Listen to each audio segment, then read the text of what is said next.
Spring! Whoa! Off season! I wonder if the guy on the sport bike over there will pop a wheelie. No, you see, he's a sensible guy too. Sometimes no one shouts, everything's cool, the sun is shining. It's really nice, I'm just riding my bike.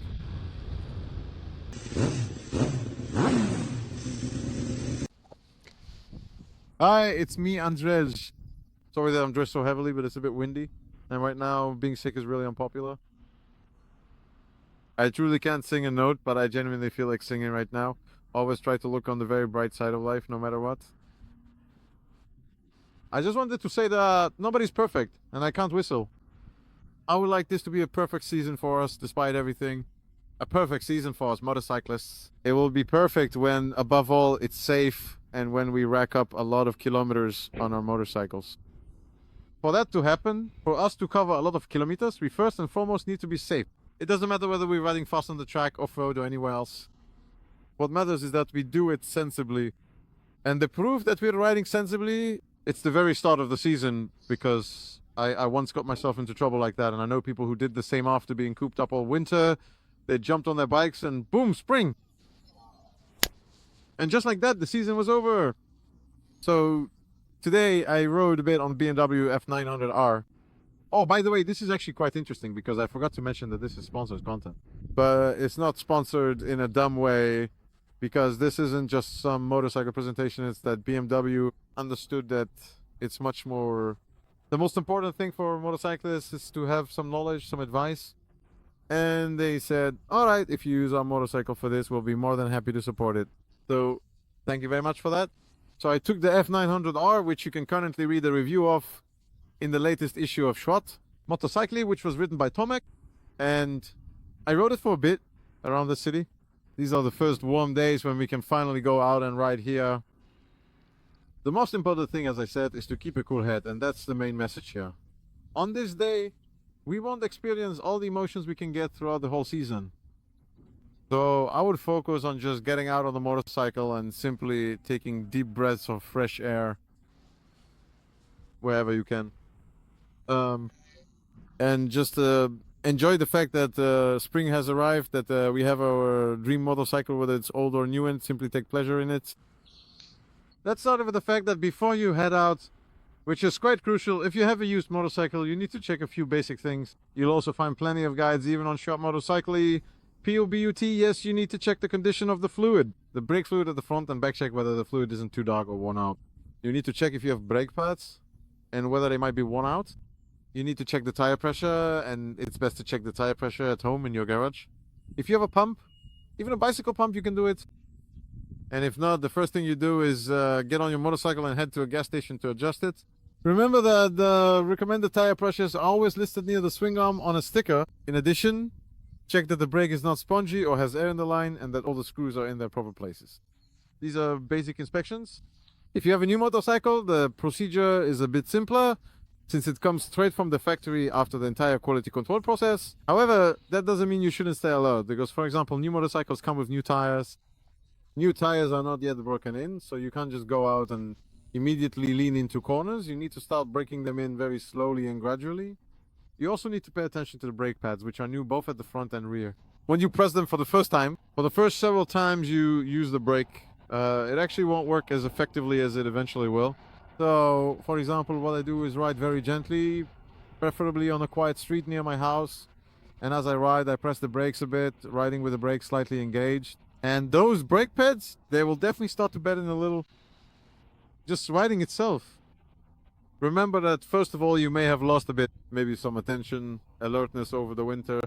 And for sure, people in cars. Drivers in cars don't remember as motorcyclists, because they need to have a few encounters with the motorcyclists to remind themselves, hey, it's spring, the motorcyclists are back on the road. So, as always, when we ride, we always ride, and we always think for everyone else too. All around us on the road, we have to be even more alert at the start of the season. Because trust me, whether we're riding in traffic, approaching a traffic light, or coming up to an intersection, we have to assume that car drivers simply don't see us. So even if you have a green light, but you see a car approaching, then it's better to slow down a bit, even brake, or even if you don't see anything. Keep in mind that someone might surprise you. We simply have to be smarter than everyone else on the street. And that's really the most rock-solid rule.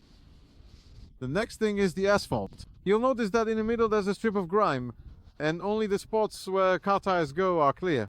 Here in the middle you can see there's a mess that's not been driven over at all, though I tried to ride here in the middle, especially at the beginning of the season. When there's all this sand, just look how much grime do you see here by the curb. It's crazy. And it's the same on the other side. See what's happening here? There's just sand everywhere. And this sand can be in all sorts of strange places. Really, in places you wouldn't expect. We need a bit of rain. We need some higher temperatures. So that all of this gets blown away? Oh, Jesus, wait. I got carried away talking. I'm in fourth gear instead of... You know what I mean. Yeah, that's what happens when you talk and ride a motorcycle at the same time. It's not exactly the smartest thing to do, but let's agree that I'm a professional. Oh yeah, just like when we brake here. You see, I always brake here, because here it's dirty, there's dust, and all sorts of different fluids. I suggest that you always, really always, try to stick to the areas where car tires roll, because if something was there, something, I don't know, spilled or leaked, if there's any dirt on the road, that's where it'll be most likely. Those spots are driven over and cleaned by cars. And now we're approaching a very interesting moment. Because there's an overpass ahead of us. I'm going to ride on the overpass. And normally back in the day it would have been like this. I'm all nervous. I've never ridden a motorcycle on an overpass before, an overpass. But eventually I'll lean into the turn. And probably at that moment I would forget, for example, that I have a new motorcycle or that I have new tires on the motorcycle. But I would go in there and it would be bam, the wheel would slip out and I'd already be in the guardrail. So really, the first time, especially since you haven't seen this overpass for quite a while, so you simply don't know what condition it's in. Maybe something has changed there. Maybe something was repaired. And you see, what I'm doing now, all the time, I'm riding along this line. Here you can see, you can even tell where the cars drive, where the wheels go. And here, I can be fairly sure that there won't be any mess here. And look, I'm just riding along calmly, really. When I ride for the 10th, 50th time, it'll be warmer by then. Look, there are some stains.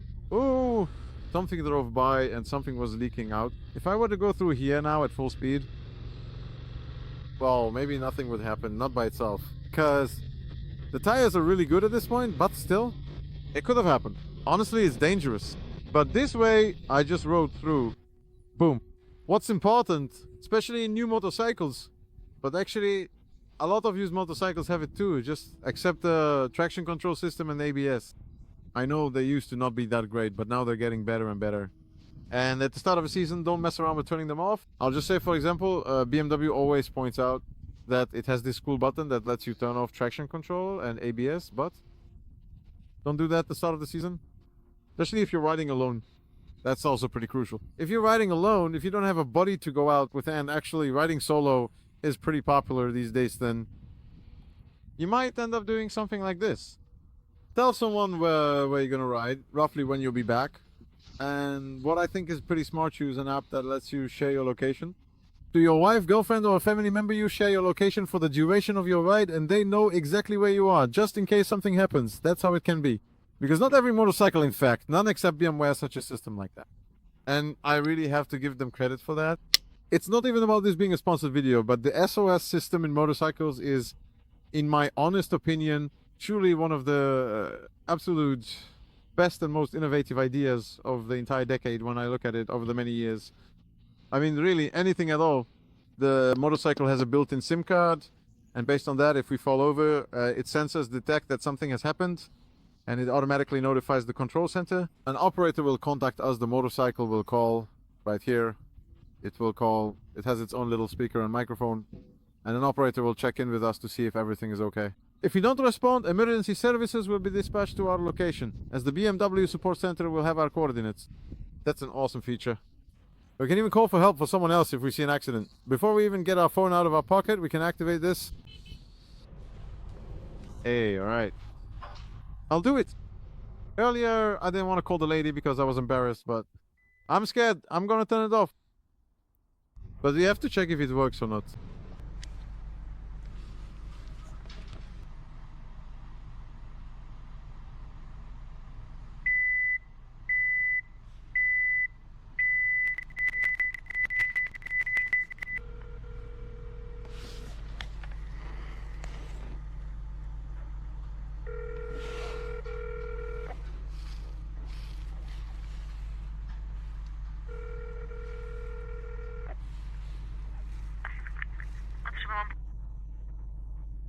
Good morning. No, I just wanted to check if the system works because I bought a motorcycle and I'll be heading out soon.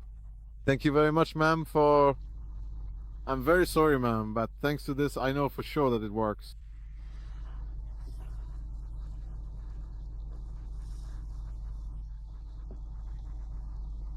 Hmm. All right. Great, great. Yes, I wish you good health. Thank you very much.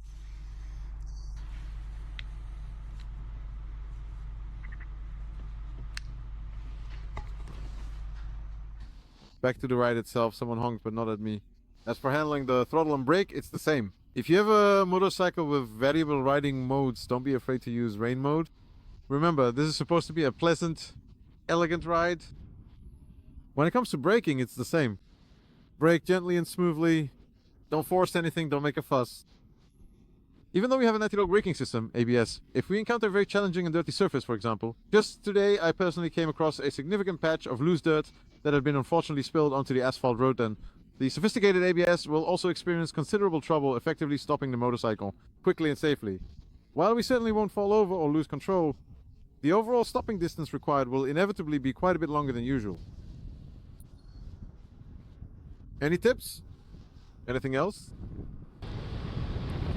Oh, as you can see, I always try to cross at the crosswalk here, because otherwise it would be an intersection. If it turns out that something suddenly pulls out in front of me and I have to slam on the brakes, then between the crosswalk stripes I'll have traction, but on the stripes themselves I won't really have much grip. Just ride calmly and think about what your next steps will be, because honestly, the best moment right now is when we're riding a motorcycle, relaxing somewhere with little traffic, and thinking about how fantastic this season will be, where we'll go on this motorcycle maybe to the track, maybe somewhere else. Because we know we're in Poland and our season is getting longer and longer, so let's be honest, we're not losing anything if we delay our start a little bit. In the meantime, what can I say about the motorcycle itself, because that's important too. The F900R Tomek was probably right. This motorcycle finally has some bites, whereas the F800R used to be more about the mid-range and then nothing. Now the mid-range is actually pretty good, and then this machine really kicks in. I decided that I would record a separate vlog just about this motorcycle, because a lot of people are asking about it. And the naked bike class, in my opinion, is currently experiencing a kind of renaissance. So these are our tests. This is a handful of tips, very basic ones. They can be expanded endlessly, and I'll try to do that. And as for the motorcycle itself, if you want to hear my opinion, you'll be able to see it in a separate video. Because now we're going to make a lot of videos, since we have to sit at home anyway. Stay at home if you can, and if you can't, then stay safe. Bye!